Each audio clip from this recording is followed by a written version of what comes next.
아버지, 한 번의 예배, 주일의 예배, 지금의 예배가 하나님께 다가가는 시간이어야 내 인생이 하나님께 한 걸음 더 다가갈 수 있고, 내 영혼이 하나님께 한 걸음 더 다가갈 수 있고, 내 인생이 변할 수 있는 것을 믿습니다. 저 그저 앉아있는 예배가 되지 않게 하여 주옵소서. 아버지, 이 예배, 주일 예배 한 번이 형식적이라면 아버지, 저희 신앙이 형식적이 될 터이고, 아버지, 저희 예배 한 번이 은혜로서 하나의 벽돌을 쌓아가는 것이 된다면 저들의 일생이 하나님 앞에 점진적으로 가까워지는 일생이 될 터인데, 아버지, 저희가 그 갈림길에 서 있음을 저희가 기억하게 하시고 예배 가운데 은혜를 받기로 결단하게 하여 주옵소서. 결정하게 하여 주옵소서. 기대하게 하여 주옵소서. 그래서 예배 말씀의 시간을 통하여서 저희의 생각과 심령이 주님 앞에 만져지고 하나님 앞에 새 힘을 얻으며 그렇게 조금 더 주님 앞에 다가가는 시간 될 수 있도록 예배 시간을 주님께 사용하여 주옵소서. 주님, 부족한 영혼으로 섰사오나 부족한 입술을 섰사오나 아버지, 저를 긍휼히 여기시고 하나님께 원하시는 그 사에게 도구로만 사용하여 주옵소서. 이 시간 주님께 일하시길 기대하며 살아계신 예수님의 이름으로 기도합니다. 아멘. 함께 나눌 말씀은 이사야서 9장입니다. 이사야서 9장.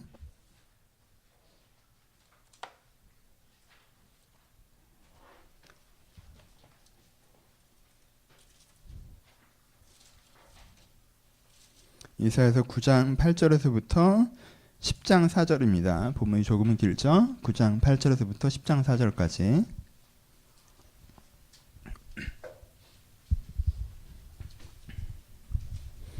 9장 8절에서부터 10장 4절까지요. 다 찾으셨으면 한 절씩 교독합니다. 자, 8절 읽을게요. 주께서 야곱에게 말씀을 보내시며 그것을 이스라엘에게 임하게 하셨은즉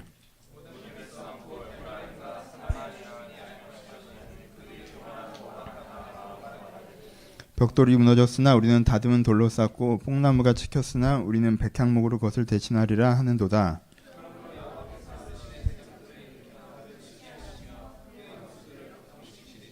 앞에는 아람 사람이요 뒤에는 블레셋 사람이라 그들이 모든 입을 벌려 이스라엘을 삼키리라. 그럴지라도 여호와의 진노가 돌아서지 아니하며 그의 손이 여전히 펴져 있느니라.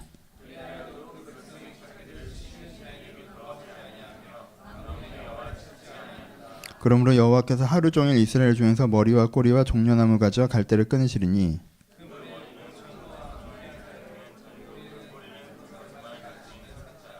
백성을 인도하는 자가 그들을 미혹하니 인도를 받는 자들이 멸망당하는도다.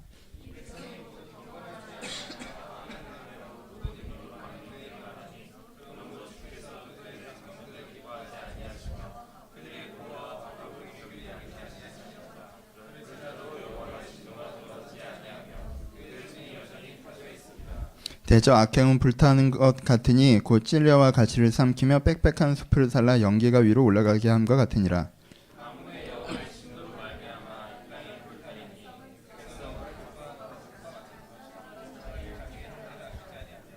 오른손으로 움켜쥘지라도 줄이고 왼손으로 먹을지라도 배불리지 못하며 각각 자기의 팔의 고기를 먹을 것이며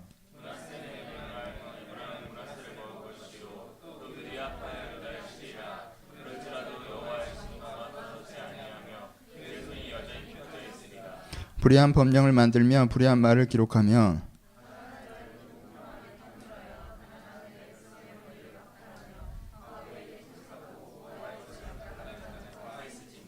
벌하시는 날과 멀리서 오는 환난 때에 너희가 어떻게 하려느냐? 누구에게로 도망하여 도움을 구하겠으며 너희의 영화를 어느 곳에 두려느냐?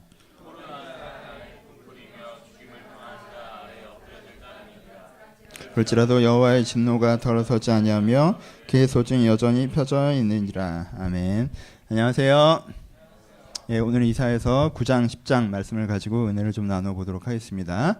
오늘 지루해요. 잘 따라오세요. 아셨죠? 예. 이쯤 읽어보면 이사야서가 이쯤 되면 사람들이 조금 답답함을 느끼는 지점 혹은 지겨움을 느끼는 지점들이 좀 생겨요. 왜냐하면 앞에서 뭐라고 했어요? 앞에서 뭐라고 했잖아요. 1장 2장에 뭐 너희는 마당만 밟다고 막 뭐라고 했단 말이에요. 그렇죠? 그리고 그 다음에 또 아하스 얘기가 나오면서 아하스한테 또 되게 뭐라고 했어요. 뭐라고 한 다음에 무슨 얘기가 나뉘냐면 회복에 대한 얘기가 잠깐 나오잖아요. 그렇죠? 하나님께서 기묘랑 모세라 전능의 왕 평강의 왕 너희들을 회복시킨다는 얘기가 나오거든요. 9장 초중반부에. 이제까지 들었던 설교 한번 리마인드를 해보세요. 초중반부에 회복에 대한 얘기가 나온단 말이에요. 그런데 갑자기 여기서 다시 너희들은 다 망할 것이다 이런 얘기가 시작하는 것 같아요. 그러니까 이게 뭐 좀 지겹다라는 생각이 좀 든다는 거죠. 이렇게 세 바퀴가 돌아가니까. 근데 이제는 하나님께서 화냈다가 구해준다고 했다가 화냈다가 구해준다고 했다가 그런 게 반복된다고 느껴지면요. 이사야가 66장인데 이쯤 돼서 이제 읽기를 그만두시는 지점이에요, 보통은. 그러니까 좀 여기를 잘 넘어가셔야 돼요. 여기를 어떻게 넘어가야 되냐면요. 왜 비슷한 망한다는 얘기가 반복해서 나올까를 이해하셔야 되는데 보시면 대상이 달라요. 대상이.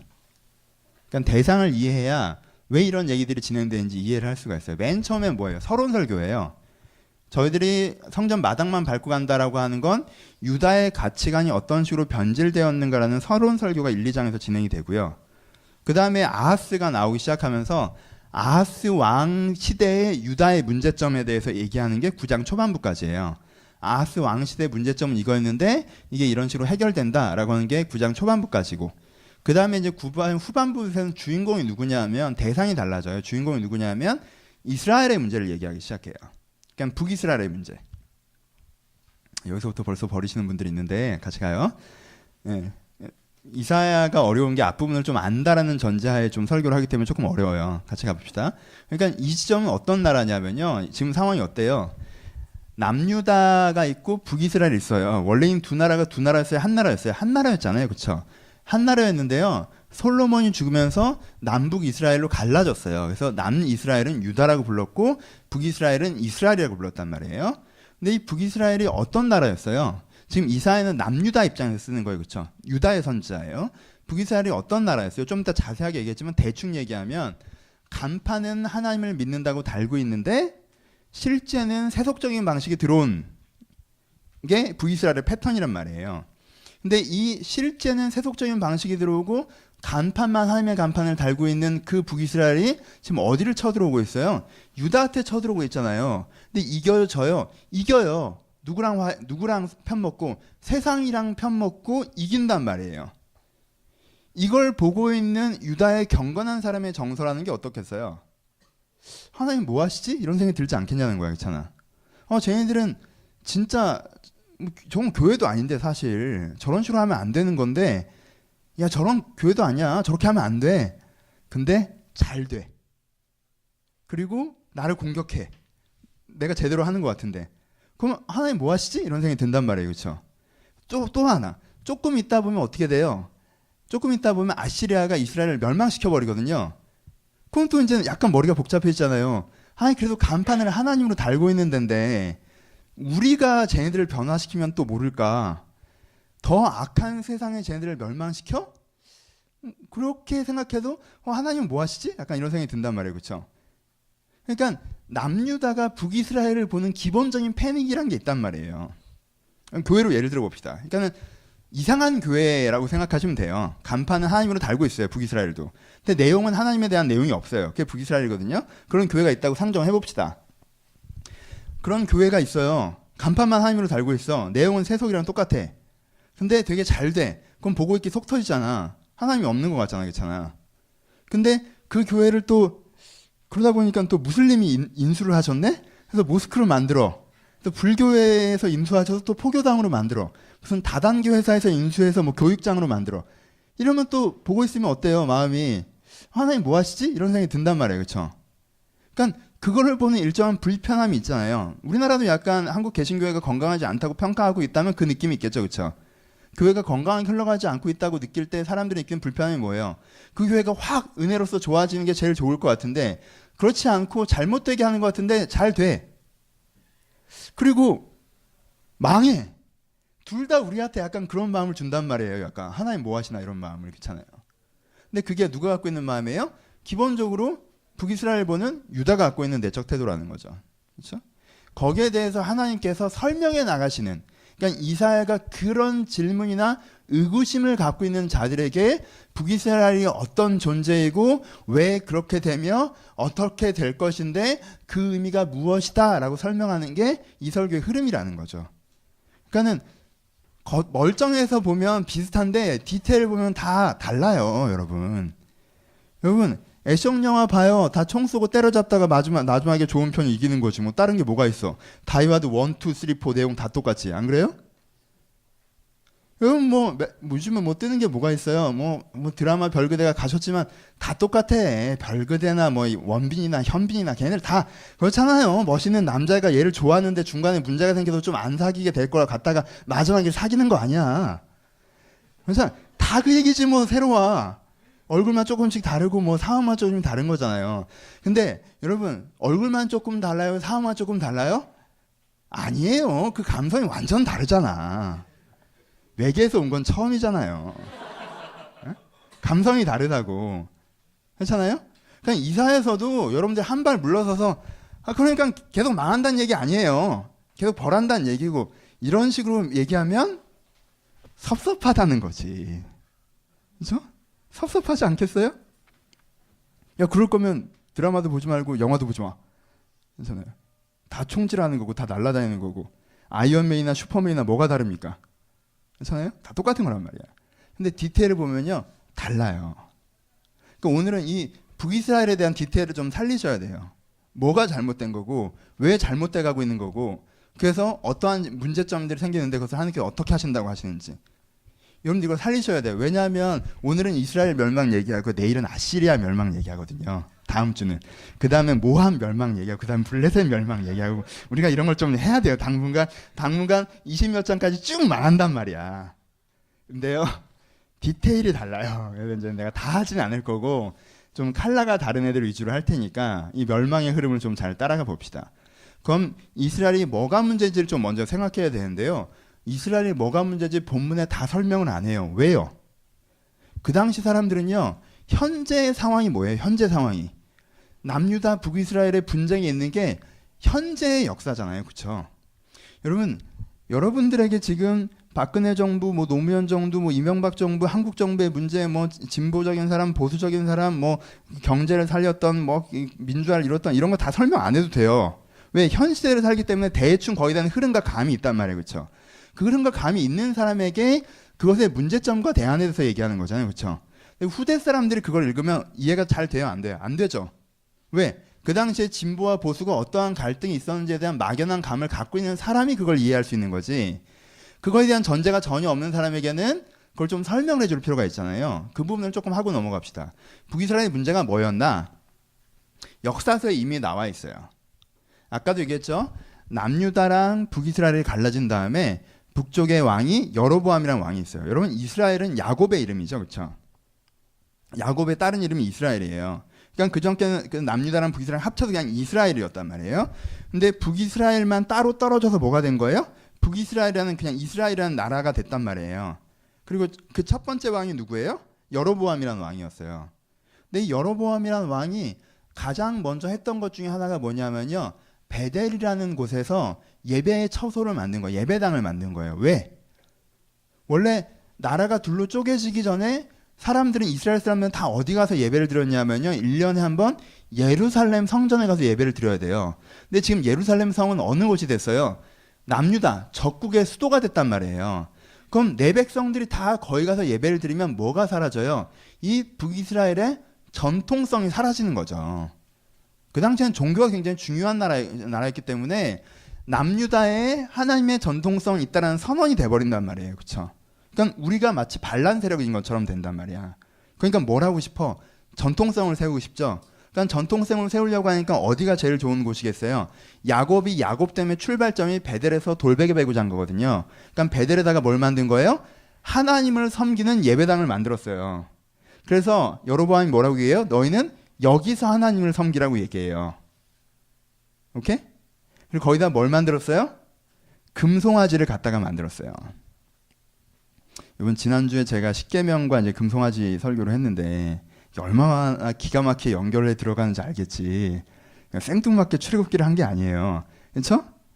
그러니까 그서에서 지난주에 이 설명을 길게 한 거예요. 금송아지를 만들었어요. 그렇죠?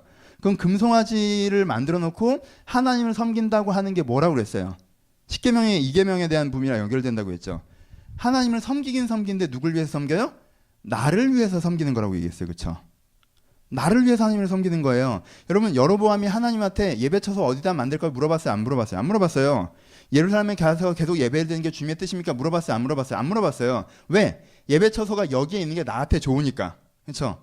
나 좋을 대로 다 하면서 하나님을 위하여라고 말만 하는 거예요. 그러니까 사실 어떻게 하는 거예요? 하나님, 내가 여기서 예배 드릴 테니까 예배 받으세요. 그리고 저한테 잘해 주시고요. 이게 금송아지 신앙이라고 그랬어요. 그렇죠?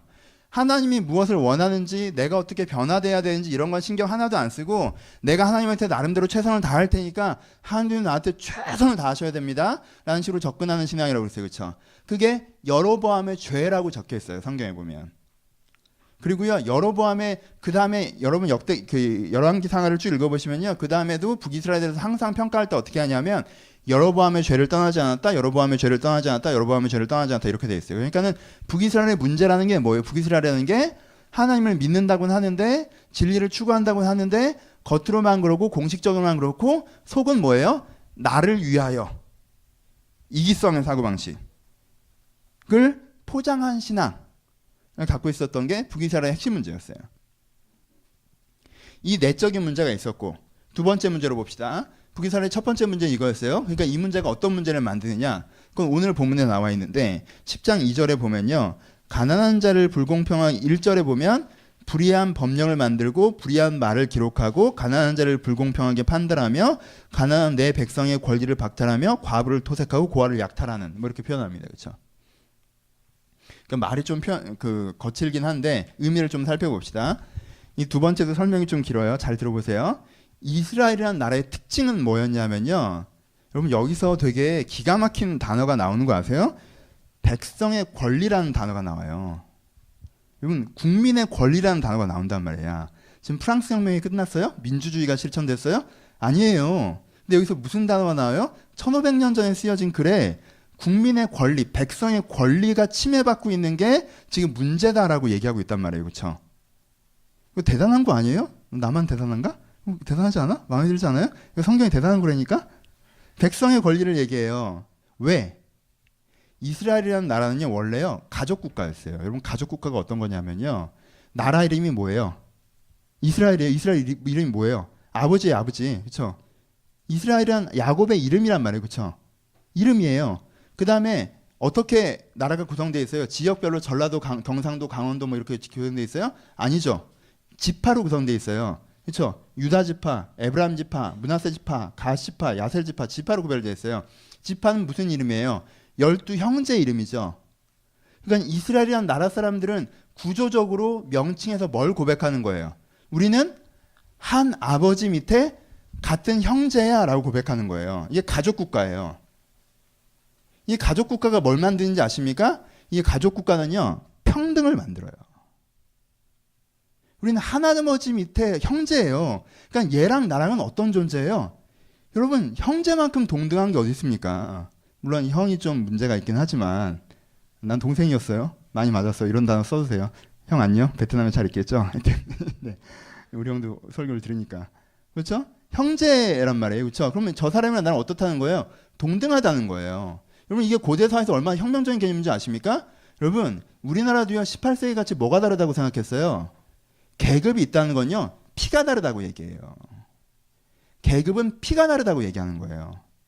이게 없어지는데요, 한국 사회에서 이게 없어지는데 200년 전에는 안 없어졌어요. 100년도 안 됐어요. 이게 없어진 지 100년, 120년밖에 안 됐단 말이야. 그렇잖아요. 1950년대, 60년대 해도요, 은근히 양반 상동 갈랐어요. 집안을 따졌고 피를 따졌단 말이야. 근데요, 이 이스라엘은 어떤 거예요? 이스라엘 사람들은요, 다 형제예요. 그러니까 우리한테는 뭐가 없어요? 계급이 없어요. 평등하단 말이에요. 그렇죠? 이 국가에는 계급이 발생할 수가 없는 거예요. 두 번째, 형제 국가, 그러니까 가족적인 국가는요, 뭐가 발생해요?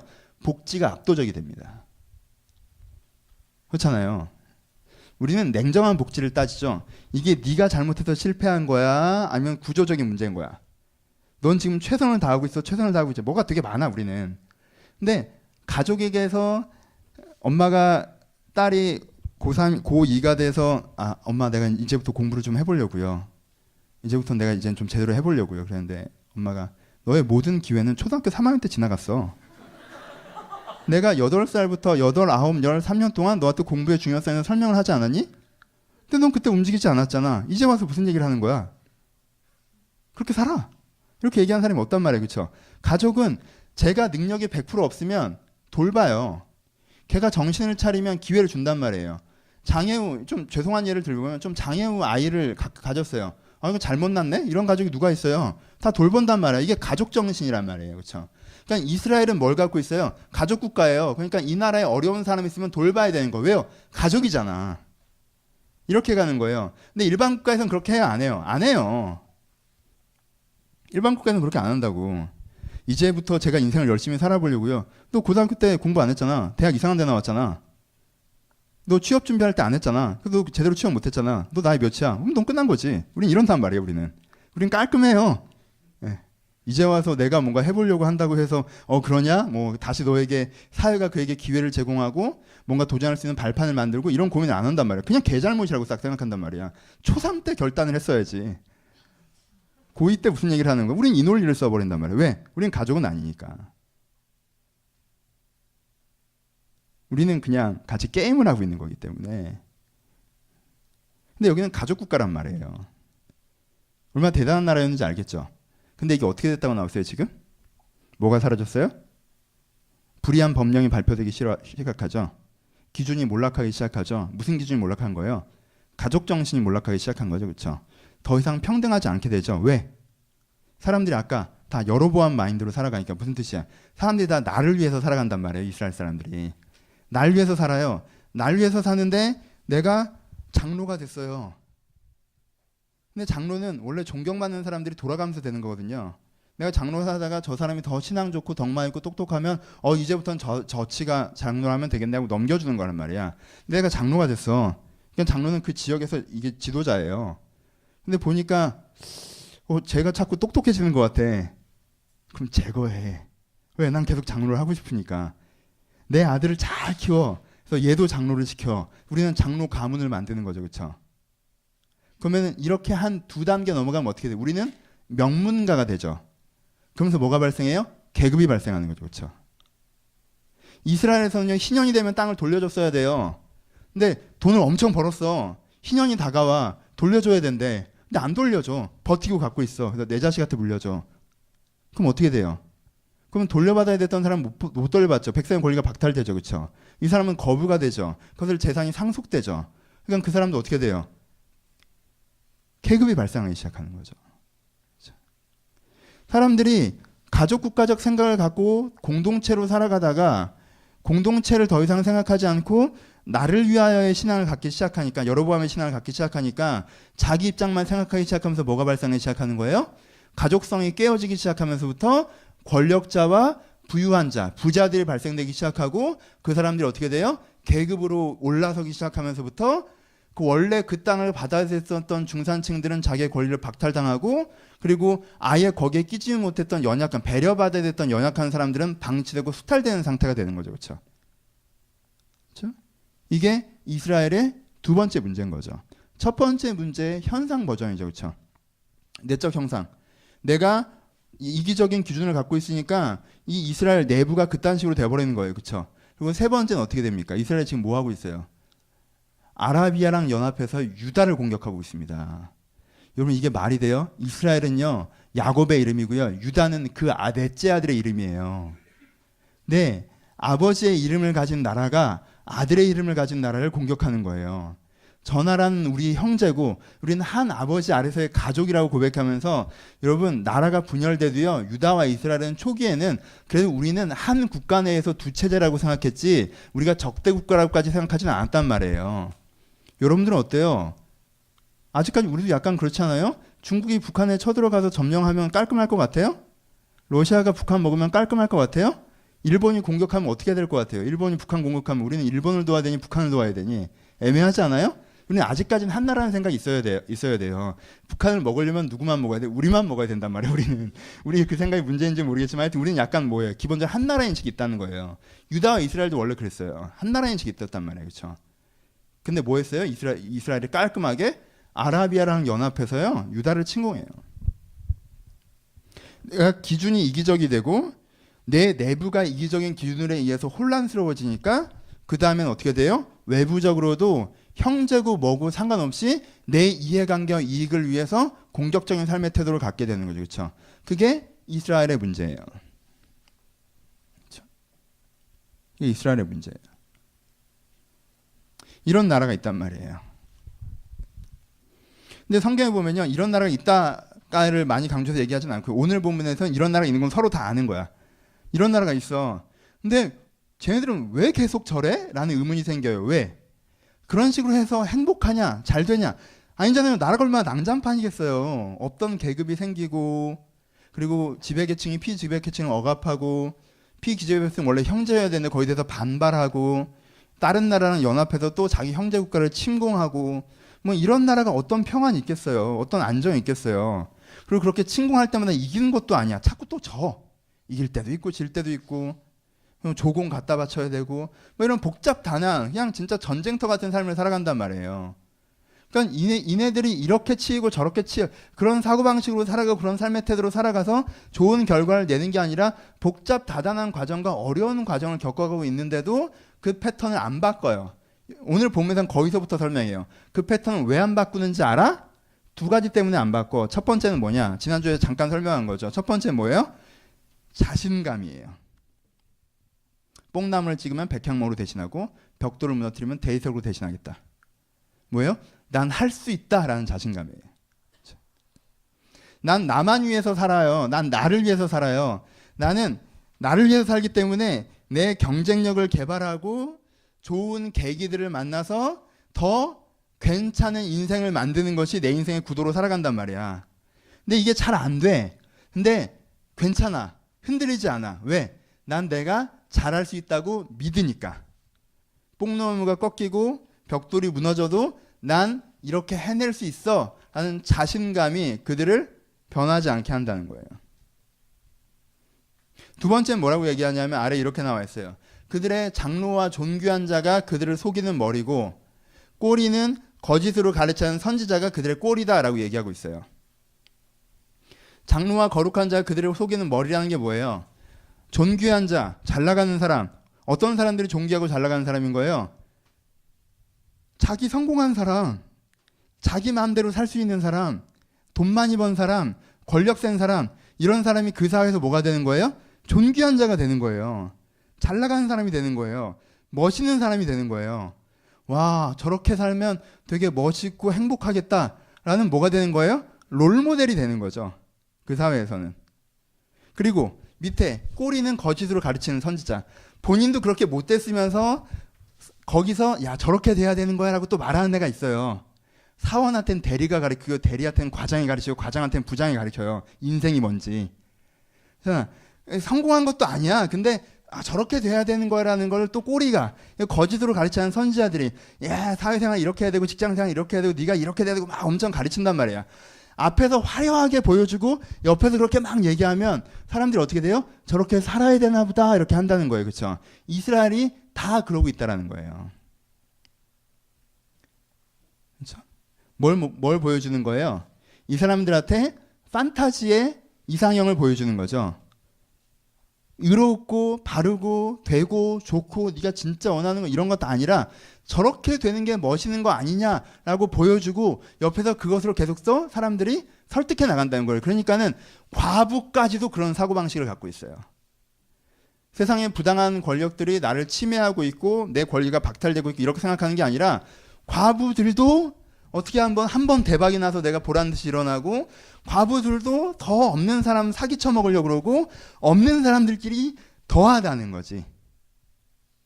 원래 자기가 없는 쪽, 피해자 쪽에 서면 뭐가 잘못된 거 아니야 라는 생각을 해야 되는데 아예 그 생각을 하지 못하고 잘못된 거 아니라는 생각조차 하지 못한 상태에서 하여튼 나도 그 방식대로 조금이라도 더 나아지려는 태도로 일관하고 있다는 거죠.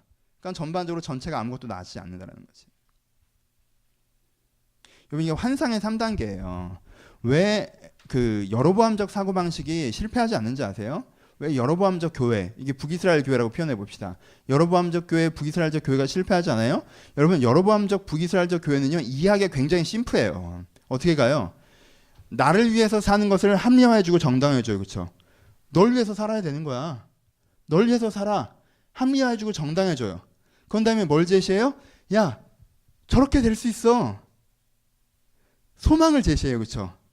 너도 부자가 될 수 있고 너도 성공할 수 있고 너도 보란듯이 살 수 있고 너도 얻을 수 있고 하나님이 네가 이렇게 구질구질하게 사는 걸 바라시겠니? 폼나게 사는 걸 바라시겠니? 뭘 이렇게 복잡하게 생각해? 하나님 너 사랑하지? 예, 사랑해요. 그럼 하나님이 무한한 능력이 있으시 무한한 능력이 있으시죠. 그럼 하나님은 너를 구질구질하게 사는 걸 바랄까? 폼나게 사는 걸 바랄까? 폼나게 사는 걸 바라시죠. 그럼 그게 되겠어? 안 되겠어? 되겠지. 그래, 용기를 가져. 이렇게 가는 거예요.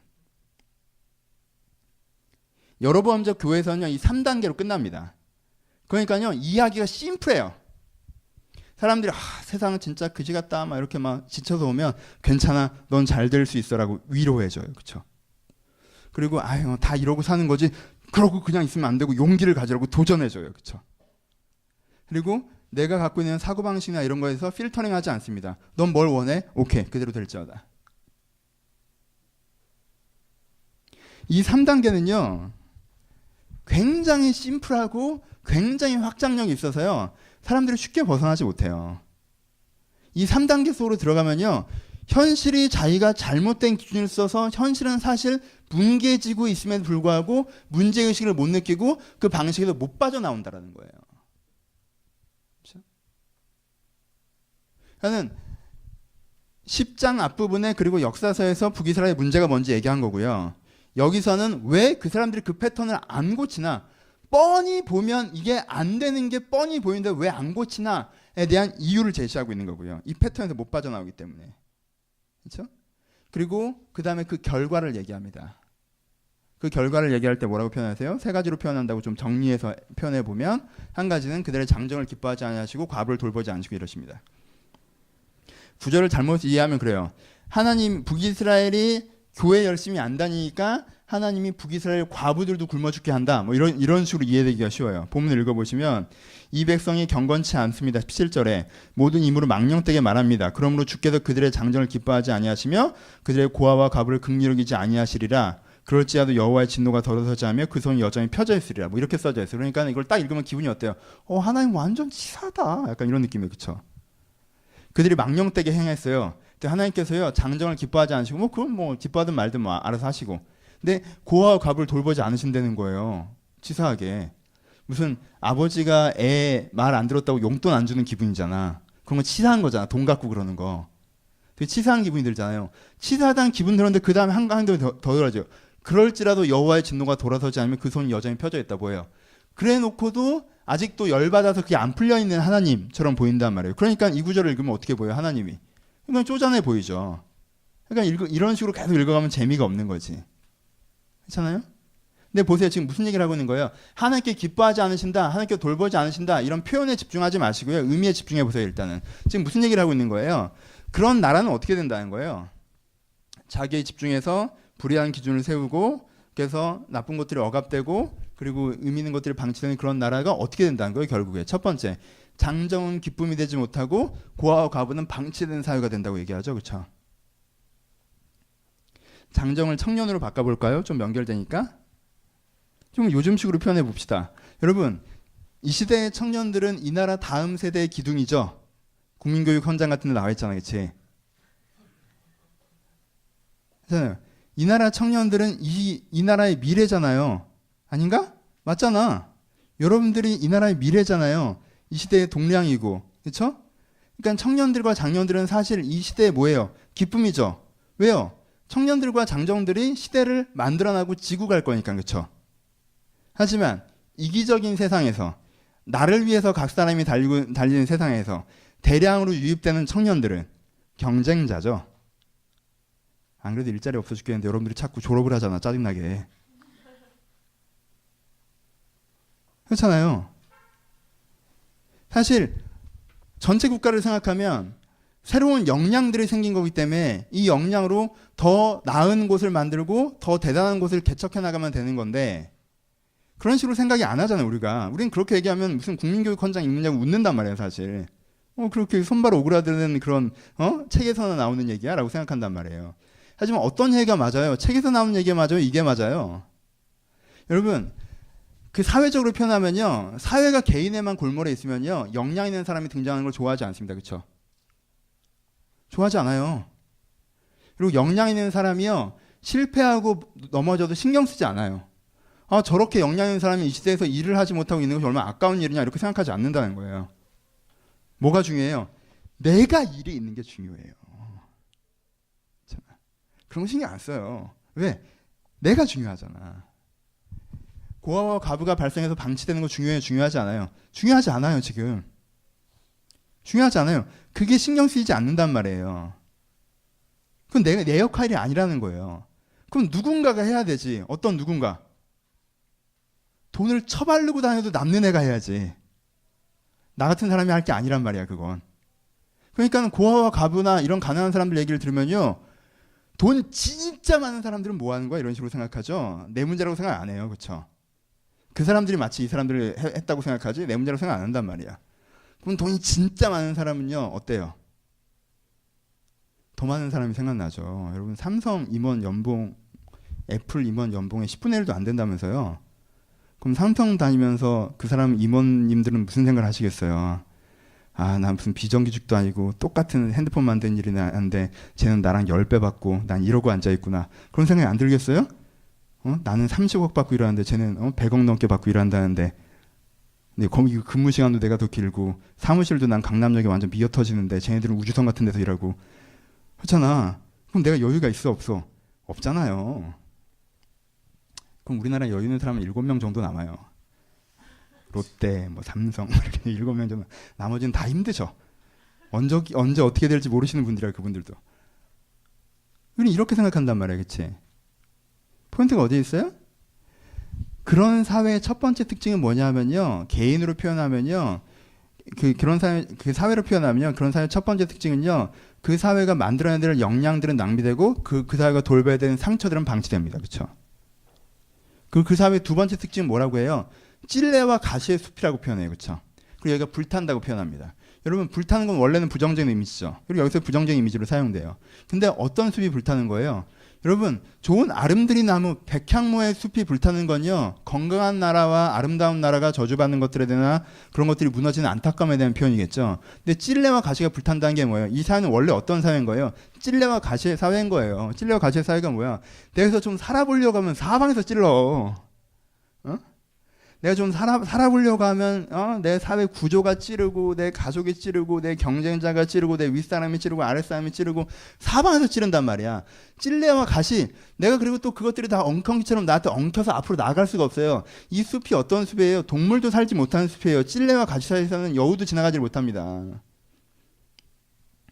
그렇죠? 근데 이런 게 어떻다는 거예요? 불탄다고 얘기하죠. 그렇죠? 이기적으로 살아왔던 이기적인 사람들이 만들어온 사회 구조, 사람들을 살기 어렵게 만들어온 이 사회 구조가 어떻게 된다는 거예요? 불타버릴 거라는, 하나님께 불태우신다고 얘기해요. 그렇죠? 무너질 거라는 얘기하는 거죠. 그렇죠? 그리고 세 번째 특징이라서 뭐라고 설명합니까? 이런 식의 패턴을 계속 유지해 나가는 세 번째 특징. 이 사회가 표현이 살아있어요. 얼마나 멋진 표현인지 몰라요. 뭐라고 얘기해요? 12절에 보시면요. 11절에 보시면 오른손으로 움켜질지라도 줄이고 20절이다. 9장 20절 오른쪽으로 움켜질지라도 줄이고 왼쪽으로 먹을지라도 배부르지 못하며 각각 뭘 먹는다고 얘기해요? 자기 팔의 고기를 먹을 것이며. 이게 시적인 표현이에요. 완전 살아있죠. 완전 무슨 그렇잖아. 자기 팔의 고기를 먹는데요. 이게 무슨 뜻이에요? 자기 팔의 고기를 먹는다는 게. 팔은 뭐 하는 거예요? 손은 나한테 먹을 걸 집어오는 거예요. 그렇죠? 생산수단이란 말이야. 그렇죠? 뭘 집어와야 돼요. 근데 어떻게 되는 거예요? 집어올 게 없으니까 오른쪽으로 돌이키고 왼쪽으로 돌이켜도 먹을 걸 잡을 수가 없으니까 뭐 한다는 거예요? 자기 팔을 뜯어먹고 있다는 거예요. 무슨 뜻이에요? 이걸 좀 너무 이건 너무 좀 뭐라고 해야 하나 공포영화 느낌이니까 조금 더 따뜻하게 19였으면 12로 다운시켜보면 우리나라 농경 문화에서요 절대 하지 않는 것 중에 하나가 종자는 안 먹는 거예요. 그렇죠? 여러분 가뭄이 들어서 초근 목피를 해도요 내년에 농사지을 종자는 남겨놓아야지 정상이에요. 왜? 그래야 비가 다시 오면 이걸 뿌리고 열매를 맺혀서 살 수가 있으니까. 근데요 내가 죽는구나 싶으면 농사가 끝났고 이제는 다 끝이고 미련 없고 이제는 난 죽는 거야 라고 하면요 마지막에 흰쌀밥을 먹고 죽습니다. 왜? 이게 농사 지을 필요 없어요. 이제 못 지어요. 다 끝난 거야 이제. 근데 초근 목피하다가 이걸 먹어버린다는 뜻은 뭐예요? 다 끝났다는 뜻이에요. 내 생산수단이 돼야 되는 건데 그 생산수단이 어떻게 되는 거예요? 지금 나의 한순간의 생존의 소비가 되어버리는 거죠. 그렇죠? 그게 팔을 뜯어먹는 이미지예요. 너무 또 이것도 과격해? 그럼 조금 더 일상적으로. 여러분들은 팔은 안 뜯어먹죠. 그럼 여러분들 팔을 뜯어먹어요. 여러분들은 많은 사람들이요. 내 인생을 바꾸라고 어떤 시간을 줬어요. 근데요. 오늘 힘든 스트레스 푸느라고 써버려요. 이게요. 지팔 뜯어먹는 거예요. 그렇잖아요. 인생을 개척하라고 기회를 줬어요. 근데 오늘 월급 나오니까 됐다라고 생각해요. 그렇게 2, 3년 흘러가면 어떻게 된다는 건지 생각을 안 하고 이게 내 팔 뜯어먹는 거라고. 내가 인격을 바꾸고 인생을 바꾸고 신앙을 세워서 내 존재 자체를 변화시키기 위해서 계기를 만들어줘요. 근데 그 계기에서 어떤 자기 감정을 풀고 자기 일상생활에 조언받는 정도로 딱 사용하고 말아요. 내 오늘 먹거리만 딱 쓴단 말이야. 그래서요. 막상 뭔가 기회가 있을 때는요. 팔이 없어요. 이제 비가 내렸는데 종자가 없다는 거야. 왜? 내가 그걸 했어야 되는 시기를 다 어떻게 했어? 먹어버렸으니까. 그렇죠? 이런 이미지를 사용하는 거예요. 보세요. 어떻게 된다는 거예요? 자기가 이거 흐름을 봐요. 여기 되게 잘 썼어요. 개인으로 생각해 봅시다. 요즘은 요즘에 뭐 18살, 20살 뭐 이런 애들 뭐 21살, 22살 이런 친구들이 있어요. 얘네들은요, 3가지 사고방식을 갖고 있어요. 무슨 사고방식? 나는 겁나 잘 될 줄 알아요. 겁나 잘 될 줄 알아. 원래 고등학교 1학년은 우리나라의 대학에 서울대연대 고대만 있는 줄 알고요. 대학교 2학년은 우리나라의 기업이 현대랑 삼성밖에 없는 줄 알잖아. 그렇지? 그리고 국가랑 공무원, 현대, 삼성. 얘가 어려요. 어릴 때 어떻게 생각해요? 내 중심으로 생각해요. 다른 거 생각 안 해. 너 뭐 하고 싶니? 너 뭐 되고 싶니? 너 뭐 할 때 신나니? 너 뭐 할 때 행복하니? 너 뭐 갖고 싶니? 그래? 그런 거 갖고 싶어? 그런 거 하고 싶어? 그런 거 되고 싶어? 될 수 있어. 될 수 있어.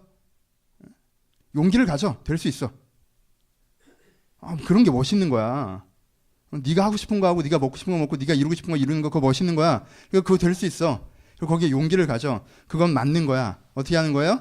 자기중심적인 생각을 합리화해주고 그것을 존귀한 것으로 이상향으로 제시해주며 그 과정에 네가 뽕나무가 꺾어도 백향목을 세울 수 있다라고 용기를 주죠. 얘가 학교에 있을 때는 이런 생각을 갖고 살아가. 근데 막상 사회에 딱 진입하니까 어때요? 자기 생각처럼 잘 안 되지. 그러니까 혼란에 빠지죠.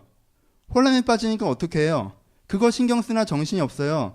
자기 내적인 문제, 자기 삶의 문제, 자기의 약점, 자기 해결해야 될 상처 이런 것들을 돌볼, 자기 인생의 고아와 갑을 돌볼 여유가 있어요? 없어요. 자기 인생의 장정을 개발할, 내가 진짜 내가 바른 삶을 살기 위해서 내 지성을 훈련시키고 내 의지를 닫고 그리고 내 열정을 만들어갈 내 당정을 개발하고 내 장정을 환영할 여유가 있어요? 없어요. 그냥 오늘 살아가는데 오늘 생활하는데 마음에 안 드는 거 답답한 거 내 뜻 같지 않는 거 여기에 대해서 화나하고 분노하고 그걸 어떻게 빨리 해결해 보려고 하고 그것 때문에 힘드니까 스트레스 받아 하고 뭐 이러면서 시간을 쓰죠. 여러분 되게 재미있는 사고방식을 갖고 있어요. 나 이런 얘기 되게 자주 들어요. 아주 간단하게 보면 여러분들이 이런 논리를 쓰는 사람들이 많아요. 목사님 저는요 세상이 이렇게 해주면 좋을 것 같아요. 그리고요 저 사람들이 날 좀 이렇게 대해줬으면 좋겠어요. 그리고 하나님은 이렇게 날 좀 해주시고요. 그럼 내가 진짜 행복할 것 같거든요. 근데 안 그래요. 하나님도 안 그러고 세상도 그렇고 타인도 안 그래요. 그럼 저는 너무 힘들어요. 이렇게 얘기해요. 그리고 뭔가 이건 진짜 너무 부당한 것 같아요. 라고 되게 화가 나 있어요. 이 논리의 핵심이 뭐예요? 내가 우주의 중심이잖아. 왜 그 사람들이 너한테 그렇게 잘해줘야 되는데 나 행복해 하라고. 그렇지?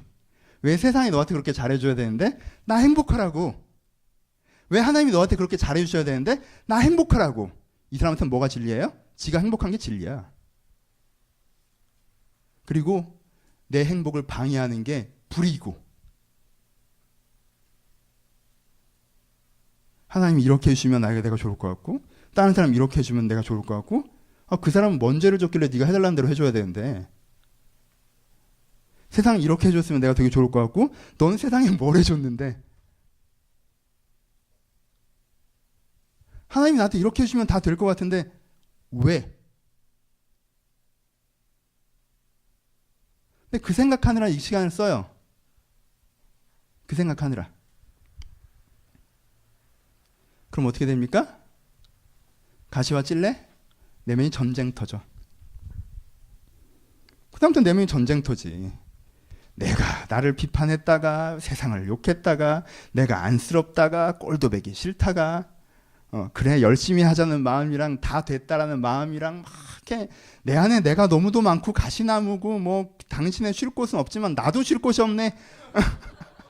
당신은 고사하고 뭐 나도 뭐 다리 뻗을 데도 없고 집안 생각하면 이게 날 찌르고 직장 생각하면 저게 날 찌르고 연애 생각하면 함정에 빠지고 나라를 생각하면 분노가 치밀고 쉴 데가 없는 거야 막. 내 전쟁터야 그냥. 그냥 전쟁터니까 어느 지점에서 어떻게 돼요? 다 쓸데없다. 다 불태우죠. 그리고 다 놓고 인생을 깨달았죠. 원래 그런 건 없는 거야. 그러한 성공 이런 것도 없는 거고 하나님 나를 사랑하지도 않는 거고 뭐 진리 가치 다 됐고 그냥 난 오늘 뭐래요? 내 팔을 뜯어먹고 사는 거죠.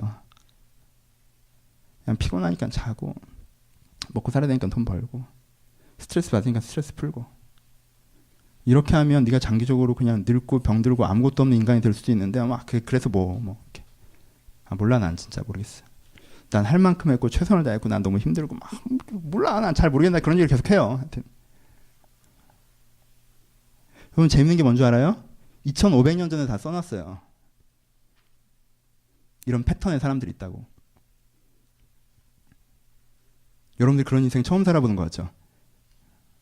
야, 그러고 간 애가 억대야.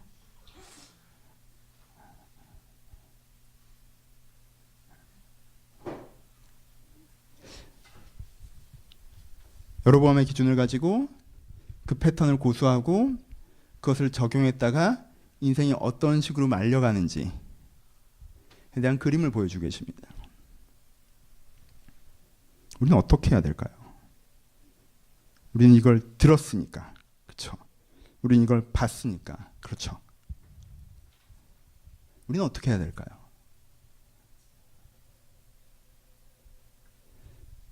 결론으로 갑시다. 세 가지 큰 결론을 내리죠.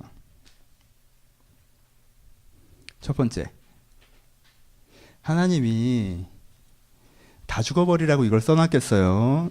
아니면 이 네 문제를 직면하고 인식하고 고치라고 이걸 써놨겠어요? 그쵸? 이 문제를 직면하고 인식하고 고치라고 이걸 써놨겠죠? 그쵸? 하나님은 이걸 뭐라고 얘기하세요? 이 모든 과정들을 뭐라고 얘기하시냐면요, 계속 반복해서 나오는 표현이 하나님은 너에게 손을 펼치고 계신다고 표현하세요. 하나님이 손을 펼치고 계시기 때문에 고아와 돌봐지지 않고 장정이 기뻐하지 않고요. 하나님이 손을 펼치고 있기 때문에 찔레와 가시나무가 불타고요. 하나님이 손을 펼치고 있기 때문에 그들이 자기 팔을 뜯어먹을 거라고 얘기해요. 무슨 뜻이에요? 여러분, 진리가 맞고 이런 불의가 틀리기 때문에 이런 불의, 이기, 자기만 생각하면 사는 삶이 그런 식으로 가고 있는 건요, 하나님이 맞고 이게 틀리다라는 증거라고 얘기하시는 거예요. 그러면 여러분들이 내 현재에 대해서 투덜거리는 걸 멈추고 내가 생각해서 대전제가 틀렸다는 걸 인정하고 큰 전제를 바꾸려고 하는 것이 나의 방식이어야 된다라고 성경 우리 가운데 이야기하고 있는 것입니다. 그렇죠? 그러실 수 있겠습니까?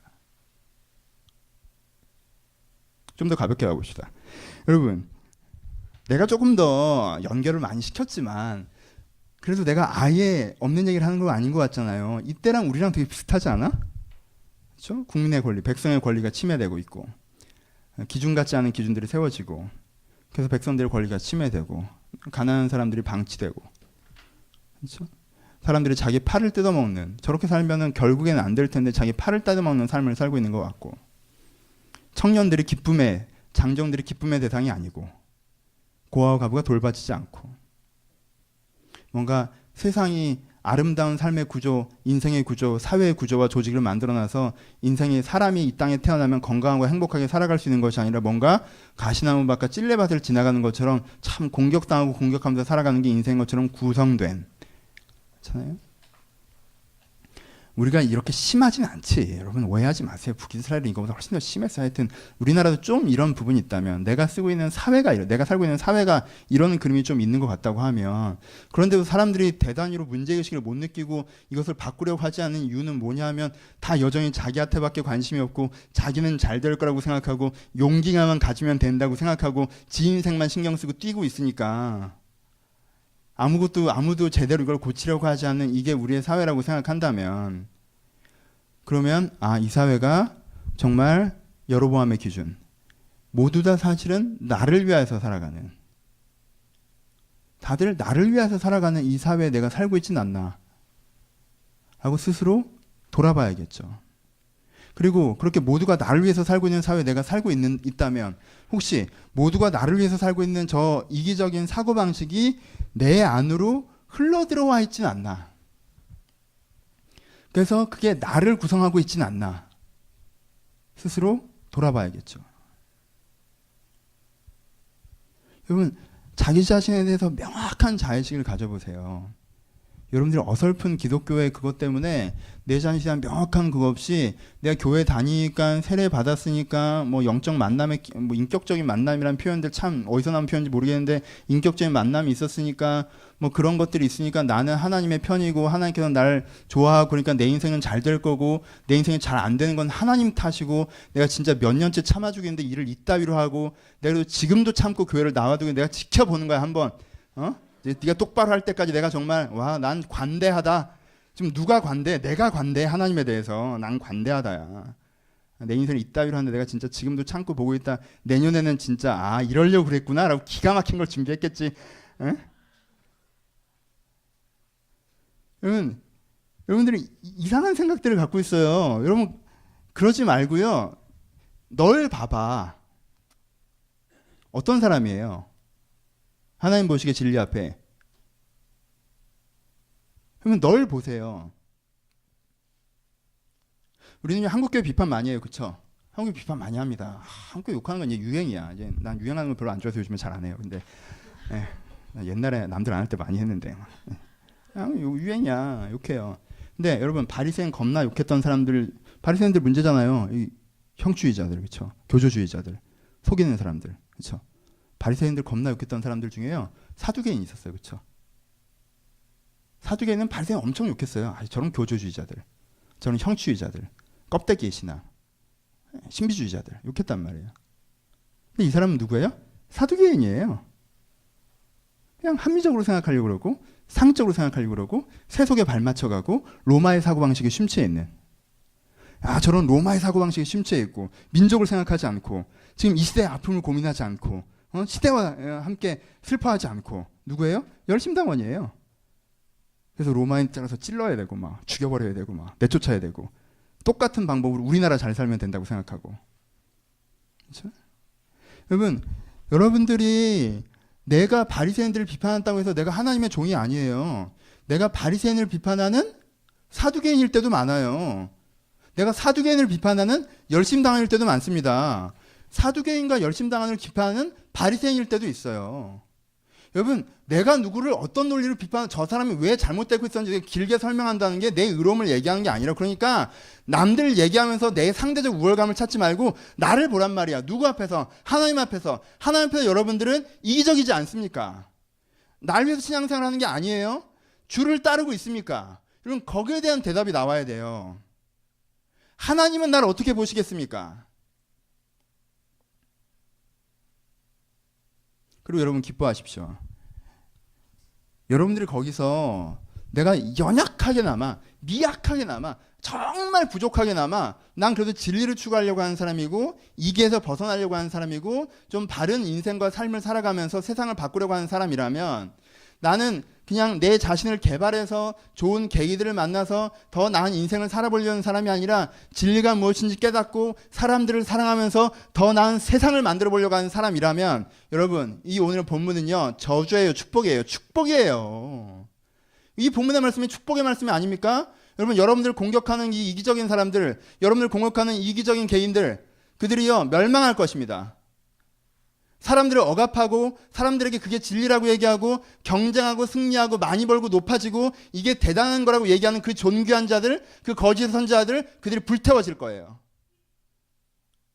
이렇게 사는 것이 맞다라고 얘기하면서 사실은 자기 자신만을 위해서 살아가는 게 종교인 양, 금송아지를 세워놓고 내가 이렇게 했더니 하나님이 날 이렇게 축복하셨다, 내가 저렇게 했더니 하나님께서 날 이렇게 도우셨다, 그래서 난 지금도 열심히 안 했는데 잘 먹고 잘 살 수 있다, 이게 하나님이 도우셨어서 이렇게 된 것이다, 이렇게 말하는 사람들, 하나님께서 그들을 자기 팔을 뜯어먹게 하실 것입니다.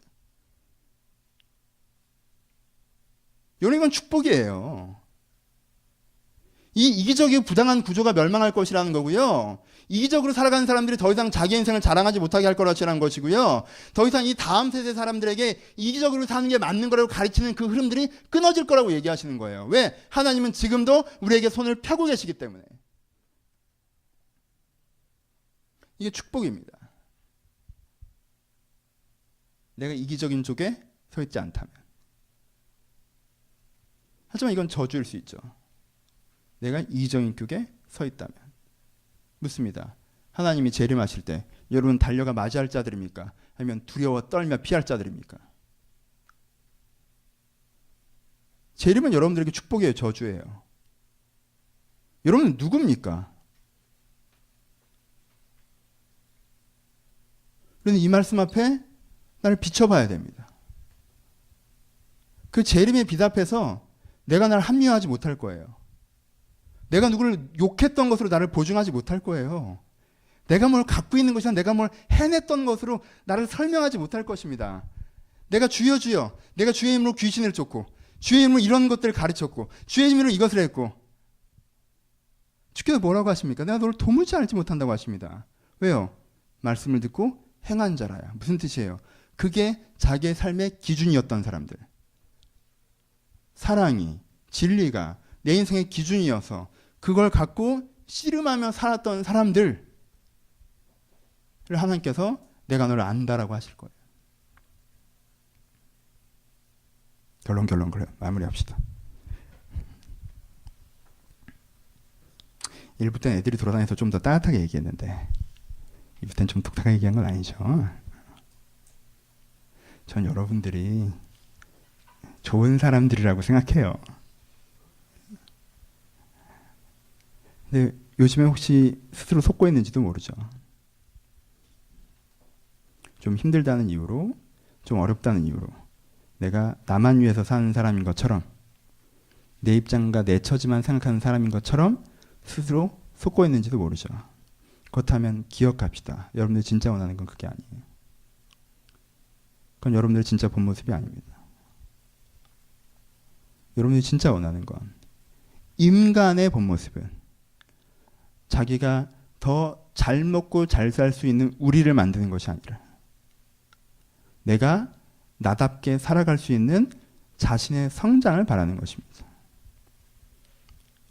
우리는 좋은 동물원에 배속받아서 날마다 똑같은 시간에 닭고기를 던져주는 것에 기뻐하는 호랑이가 되는 것을 우리가 원하는 것이 아니라, 내가 시베리아 벌판 한복판의 눈 속에 살아가더라도 나는 호랑이다운 호랑이여서 내가 잡아야 될 것들을 잡고 내가 이겨야 될 것들을 이기며 버틸 수 있는 걸 버틸 수 있는 그런 호랑이가 되는 것, 그런 나다움이 회복되어지는 것이 내가 정말 원하는 거예요. 그것을 기억하십시오. 그리고 그것을 세워가기 시작하십시오. 내가 진리를 추구하는 것이 내 진심이라는 걸 기억하고 그것을 내가 세워가기 시작한다면 이 손을 펼치고 계시는 그 하나님께서 여러분 안에 있는 불의의 싹들을 너무 불태우시고 여러분들의 팔을 뜯어먹었던 자기 공격적인 삶의 패턴들을 멈추게 하시며 여러분들의 팔로 여러분들이 만들 것들을 만들며 여러분들이 불태웠던 그 땅의 좋은 옥토의 땅으로서 아름다운 나무들을 세우게 하며 여러분들의 삶을 삶답게 살아갈 수 있게 하실 것입니다. 그 진리의 삶, 그 은혜의 삶이 여러분들 것이었으면 좋겠습니다. 부기사를 얘기했습니다. 우리가 막연하게 교회가 왜 이래? 예수 믿는 사람들이 왜 저래? 라는 그런 생각들 가운데 하나님 뭐 이러시는 거 아니야? 라는 그런 이상한 사고의 속임수에 대해서 믿음에 흔들리는 그런 이상한 패턴에 빠져들어가지 마시고 중심을 바로잡아서 다른 교회 뭐 됐어요. 나는 하나님 앞에서 어떤 사람인지를 명확하게 보시고 그리고 그 앞에서 하나님의 진리를 추구해 나가면서 조금 더 나은 나 자신 그리고 조금 더 나은 세상을 만들며 그리고 조금 더 차근차근 사람들을 더욱더 많이 사랑해가는 그런 사람들이 되어나가시길 그래서 그런 교회가 되어나길 그리스도의 이름으로 축원합니다. 같이 기도하시겠습니다.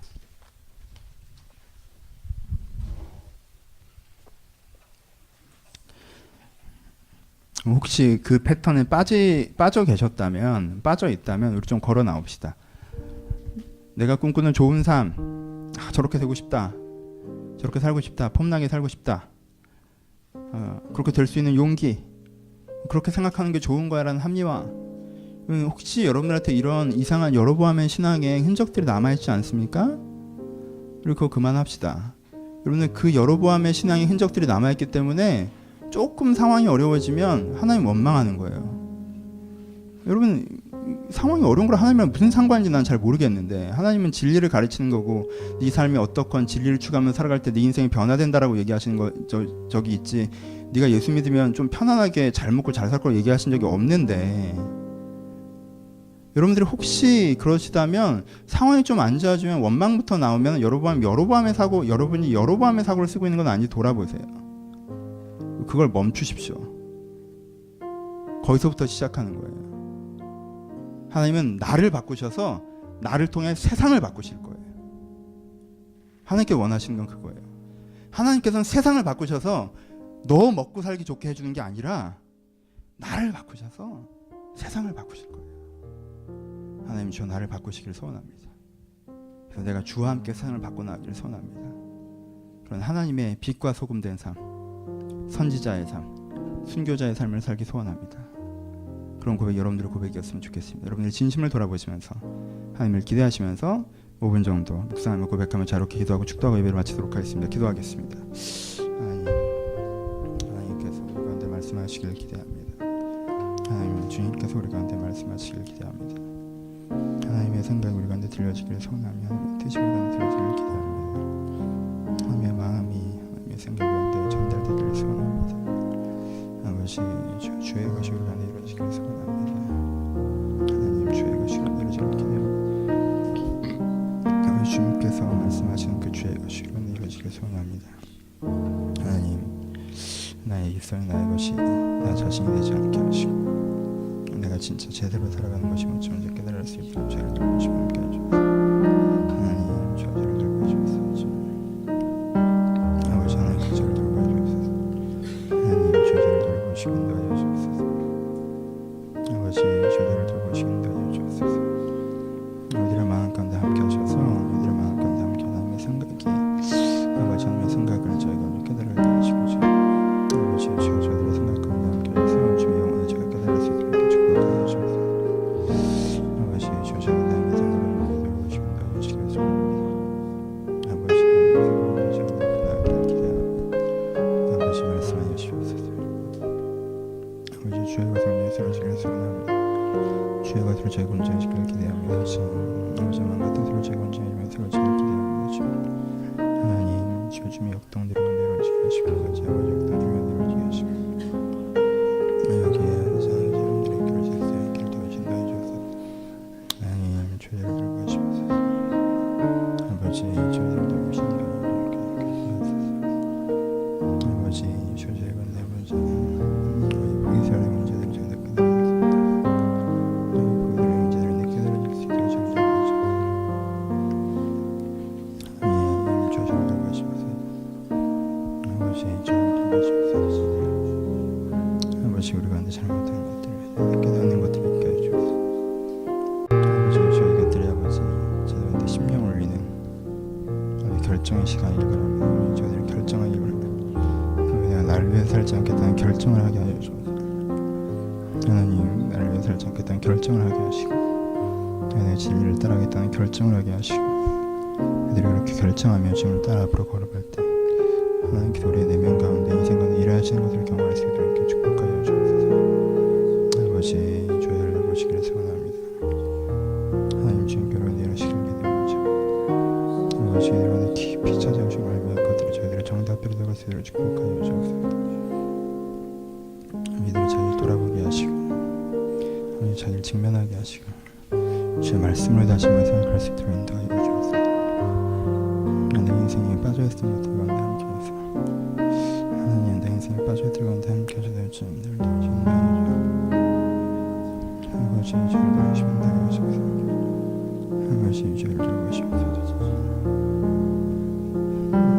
아버지 저를 도우시옵소서.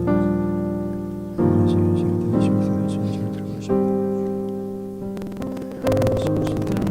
아버지 저를 도우시옵소서. 주님 저를 도우시옵소서. 아버지 주님 다시 한번 말씀하시도록 아버지 저에게 다니는 주님과 지금까지 아버지 주님께 다시 한번 말씀하시도록 해주겠습니다.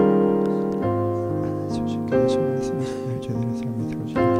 주님께 해주옵소서. 아버지 주님 꺾기 전에 내 역사를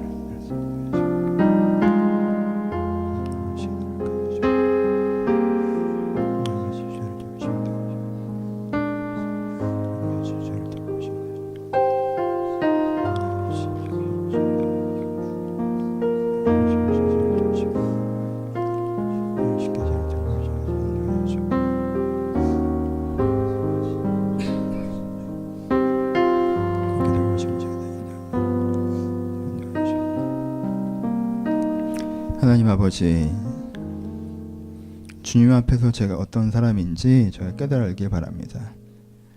더러운 옷을 입고 서 있는 대제사장 여호수아를 다시 한번 주님께서 정결하게 하신다고 말씀하셨던 것처럼 하나님을 믿는다 하지만 여전히 나를 위하여 믿는 것 같고 내 생각에 빠져 있고 내 인생 전체에 대한, 아니 내 일상생활의 자체에 대한 모든 생각들이 사실 내 인생, 내 행복, 내 계획, 내 마음, 내 감정, 내 어떤 견해, 내 생각 이런 것들에 다 빠져 있어서 진리를 생각할 여유도 없고 타인을 바라볼 여유도 없이 살아가는 이 이기적인 우리의 삶 가운데 주님께서 찾아오셔서 그런 나만 보는, 나밖에 보이지 않는 어린아이, 연약한, 악한 마음에서 저희가 걸어나와 하나님이 보이고 진리가 보이고 세상이 보여 하나님을 따라 앞으로 걸어가는 삶을 살아갈 수 있도록 아버지 우리를 축복하여 주옵소서. 아버지 그렇게 제가 하나님의 사람으로 섰을 때 하나님께서 나를 바꾸시고 그렇게 변화된 나가 세상을 바꿔나갈 것을 믿사오니 아버지 내가 그렇게 진리를 붙잡고 서는 하나님의 사람이 될 수 있도록 우리를 축복하여 주옵소서. 주님 이렇게 되는 이유가 자주 두려움 때문임을 고백합니다. 세상이 험합니다. 고아와 과부를 돌보지 않는 세상이며 장년들이 기쁘게 여겨지지 않는 세상이며 자기의 팔을 뜯어먹는 세상들을 바라보면서 나는 두렵고 긴장하고 조금은 편안하게 안정적으로 살아가야 되지 않을까라는 마음들이 저를 압도하는 것을 저희가 볼 때가 많이 있습니다. 주님 저희가 그것에 현혹되지 않게 하시고 그 세상의 불의한 흐름 속에서 빠져나오는 유일한 길이 진리를 추구하는 것인 것을 알게 하셔서 내가 안정에 두려움에 속지 않고 아버지의 오름을 따라갈 수 있도록 주여 청년들에게 뜨거운 마음으로 위로하시고 격려하시고 열정을 허락하여 주옵소서. 이제 우리 주 예수 그리스도의 은혜와 하나님 아버지의 사랑하심과 성령님의 교통하심이 지금도 하나님의 손을 붙잡고 인생의 길을 걸어가기를 소원하는 모든 심령 가운데 이제로부터 영원토록 함께 있을지어다. 아멘.